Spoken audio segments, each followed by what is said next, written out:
Para acompanhar as cartas, inscreva-se, ative o sininho das notificações e marque todas. Assim, você será notificado cada vez que a sequência for gerada. Gratidão. Os discípulos ficaram surpresos pela maneira como eu falava e perguntaram o que Judas iria fazer. Vai dizer ao sumo sacerdote onde me encontrar.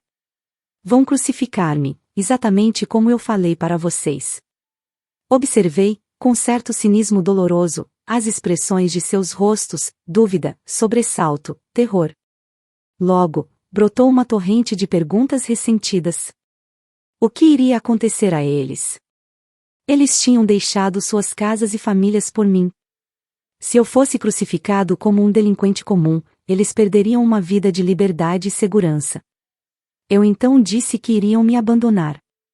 Com veemência negaram tal coisa, mas o fizeram. Estava demasiado cansado para discutir com eles. Eu tinha me tornado tão forte, tão seguro no conhecimento de que o Pai estava em mim, e comigo a todo instante, que eu podia me dar ao luxo de perdoar a deslealdade deles.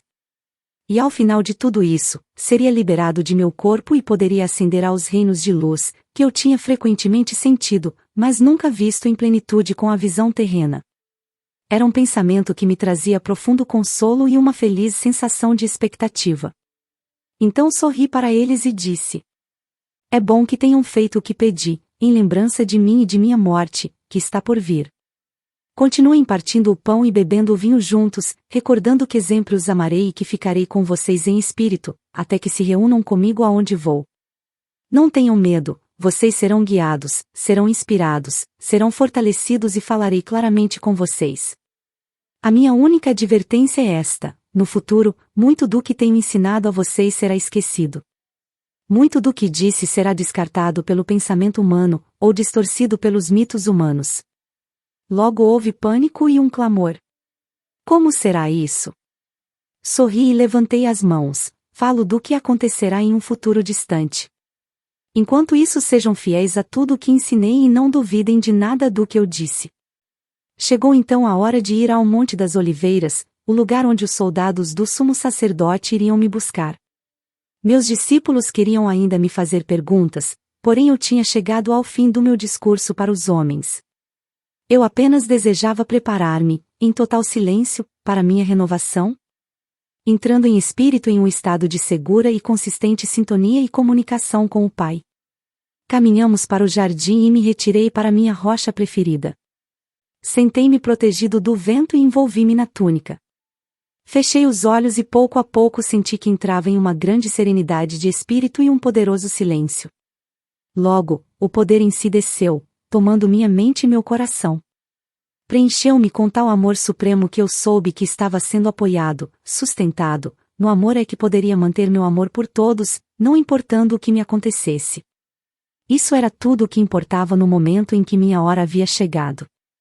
Essa é a verdade por trás do partir o pão e beber o vinho em minha honra, de minha vida, e meus ensinamentos.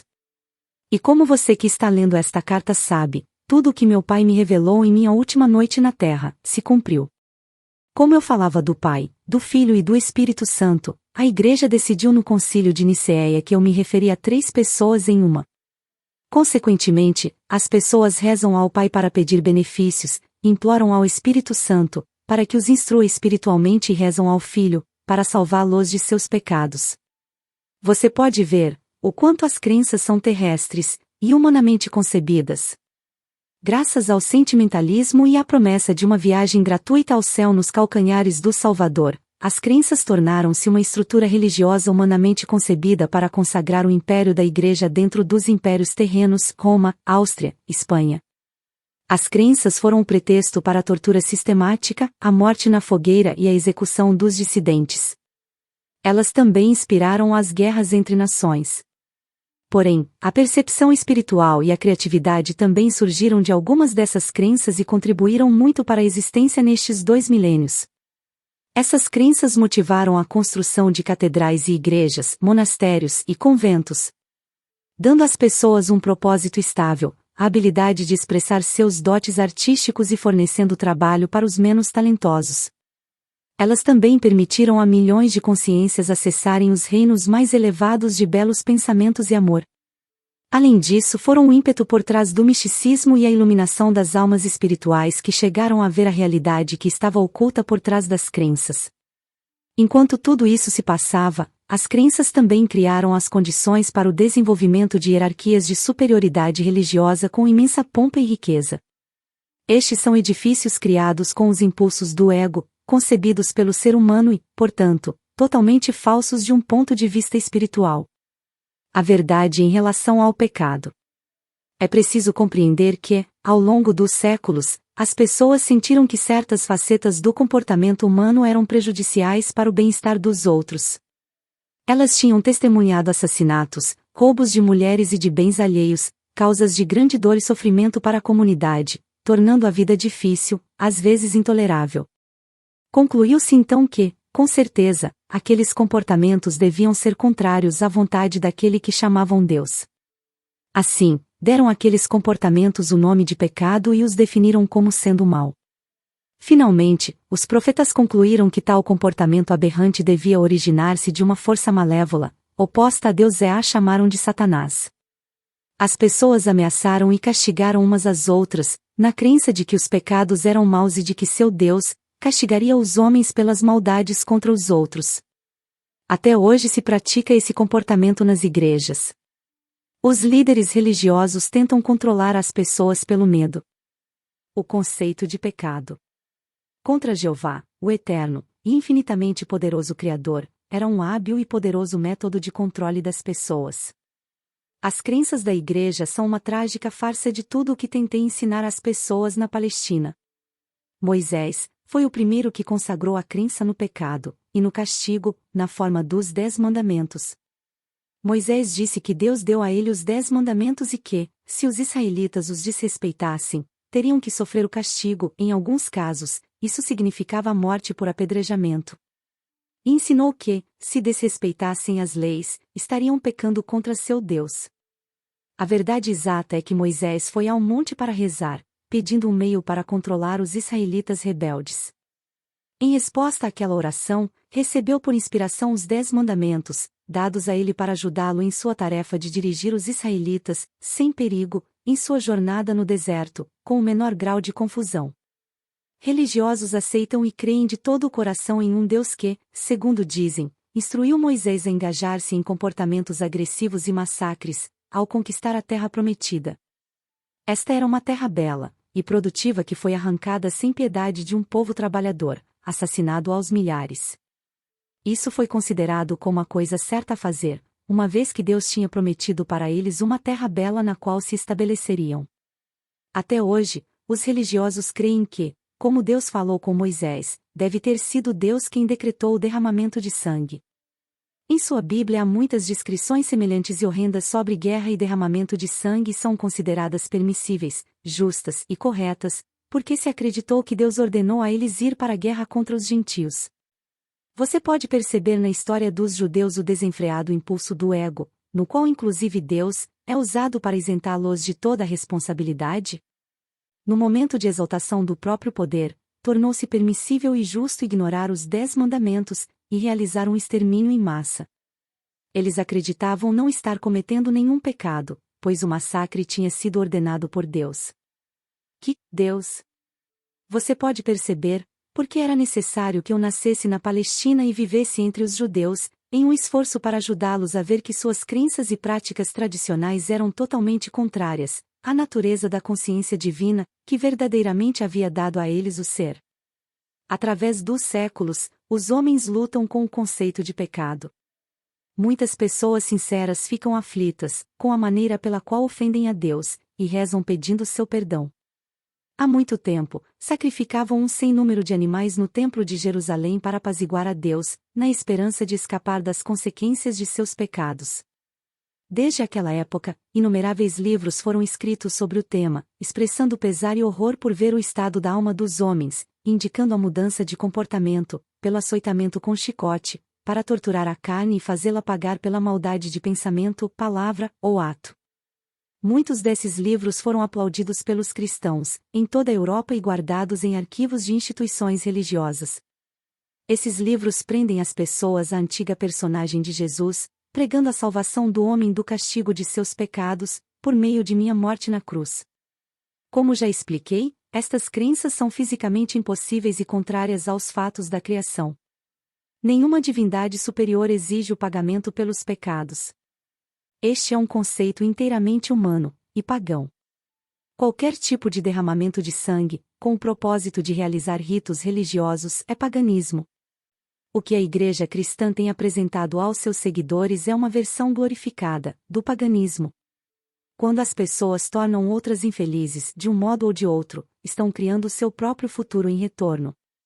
Não como retribuição, mas como uma atividade consciente de criação. Portanto, é uma questão de urgência combater fortemente estas crenças no pecado, e na salvação por minha morte na cruz, e a substituição, pela compreensão espiritual, que está sendo fornecida a você nestas cartas. Antes de abandonar o assunto de doutrinas religiosas, quero deixar claro que, através dos tempos, alguns buscadores espirituais na Igreja cristã purificaram suficientemente sua consciência para adquirirem uma forte consciência do poder que eles chamam Deus, e acabaram por reconhecer que a Igreja não ensina a fonte do ser. Porém, somente os poucos evoluíram espiritualmente o suficiente para irem além dos parâmetros das crenças religiosas e sentirem o influxo do poder, uma vez que a grande maioria das pessoas só pode conceber a verdade por meio de uma terminologia terrena. Eu, o Cristo, tenho que dizer que até este momento, nenhum dos santos nem sequer vislumbrou a realidade da criação, e a verdade por trás do comportamento humano, como eu estou apresentando agora para você. Sem dúvida chegou o momento em que deve ser dita a verdade sobre o pecado, o comportamento humano, e o que as pessoas estão presentemente fazendo ao mundo e a si mesmas, com a condição de que você tenha abandonado completamente os mitos seculares da doutrina religiosa e esteja agora ansioso, receptivo, e de boa vontade, abrindo completamente seu coração às realidades da existência. Se não for assim, então o que tenho a dizer não terá nenhum sentido para você. Acredite-me, você não pode misturar as suas velhas crenças religiosas com a verdade da existência. Se tentar fazê-lo, pode estar seguro de que não estará vendo a verdade, mas apenas a sua própria adaptação do que pensa que aprendeu com estas páginas. Se você continua a busca pela verdade da existência, mas permanece em um estado de divisão de convicção, pode continuar a buscar, mas com um grande custo para si, despedaçado pela indecisão, pelo medo, e por uma contínua incapacidade de perceber o verdadeiro significado do novo ensinamento. Suas percepções e evolução serão parcialmente obscurecidas por mensagens originárias do antigo condicionamento de sua mente consciente e subconsciente. Talvez você não perceba a enormidade de tal problema neste momento, porém, é um problema enorme, porque as suas profundas crenças atuais são a sua verdade atual, sobre a qual você constrói a sua vida. Elas são a sua realidade. Suas convicções e crenças fortemente enraizadas podem ser completamente ilusórias, porém se você crê inteiramente nelas. Em seu subconsciente, elas se tornam absolutamente reais para você. Mesmo que estas novas ideias, que contradizem as suas crenças possam chamar a sua atenção, a sua consciência estará dividida e trará a você tremendo mal-estar e angústia. Lembre-se, a sua consciência é o tecido com o qual você elabora a sua vida. Este tecido de consciência é a base de cada resposta sua, para cada coisa que ocorre em sua vida mental, emocional e física. Sua consciência é sua realidade. Esta afirmação pode expressar-se de duas maneiras e ambas são a verdade de sua existência. Sua consciência cria a sua realidade, sem distinção de quais sejam os feitos de sua vida terrena. Quando as pessoas acreditavam que a Terra era plana, tinham medo de aventurarem-se demasiado longe nos oceanos, pois temiam que o barco caísse pelas bordas. As pessoas que acreditavam em uma Terra plana viviam segundo essa crença. Quando Galileu disse que a Terra era redonda, foi considerado um herege, porém sua percepção da circularidade da Terra permitiu que os marinheiros adquirissem uma nova visão do mundo e empreendessem viagens para descobrir o que havia do outro lado do oceano. Foi necessária uma mudança de suas crenças para tornar isso possível. Você está em uma situação semelhante com respeito a estas cartas.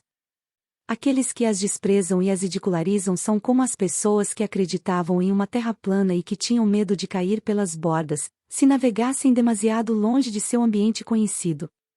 Seus horizontes são seriamente limitados por suas falsas crenças. Assim, os horizontes daqueles que creem que o mundo é sólido, também são severamente restritos. Dia após dia, lamentam, e se afligem, pelas desgraças que desabam sobre o mundo, crendo que não existe nenhuma escapatória.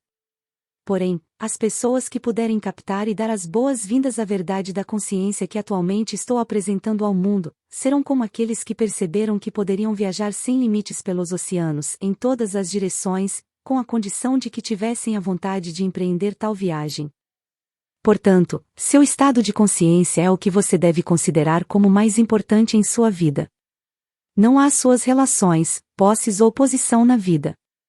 Cuide de sua consciência e todas as bênçãos, em todos os aspectos de sua vida, virão a você.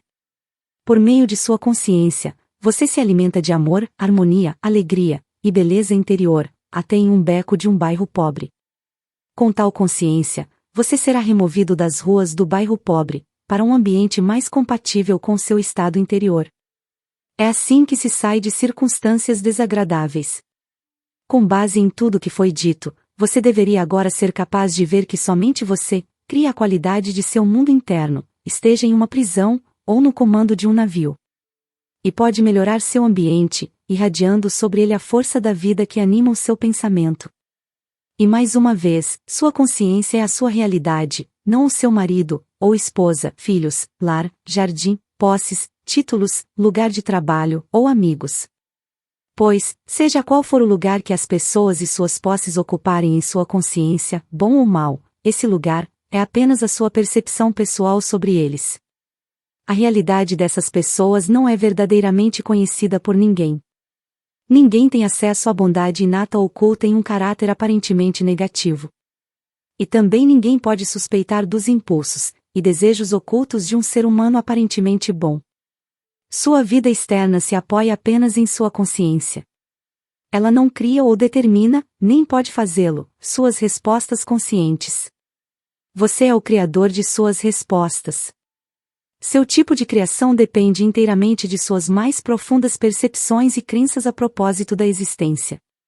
Além do mais, você pode, a qualquer momento, escolher desmantelar gradualmente o seu antigo mundo interior, com a finalidade de criar um reino interior mais harmonioso de amor crescente, vitalidade e alegria, ainda que os seus objetos exteriores, pessoas ou posses, continuem sendo os mesmos.